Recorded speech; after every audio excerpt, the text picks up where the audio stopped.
बाळातल्या आईसाठी जर आपल्याला लाडू बनवायचे असले तर हे बघा, काजू घ्यायचे भाजून, बदाम घ्यायचे, इलायची घ्यायची भाजून, सुकं खोबरं भाजून घ्यायचं, मखाना भाजून घ्यायचा, खारीक बारीक करून घ्यायची, मिक्सरला वाटायची. आता हे सगळं मिक्सरला वाटायचं.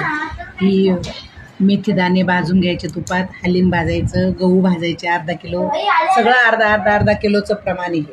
हे पाव किलो आहे फक्त, आणि हे 200 ग्रॅम आहे, आणि हे 200 ग्रॅम आहे बाकी, आणि हे फक्त 50 ग्रॅम आहे, आणि गूळ अर्धा किलो. हे सगळं असं भाजायचं तुपामध्ये. पण तो गुळ किसायचा आहे नंतर, तो भाजायचा नाही, तो पण भाजशाल मग त्याचा पाक बनेल. गुळ नाही भाजायचा. बाकी हे सगळं गरम करायचं.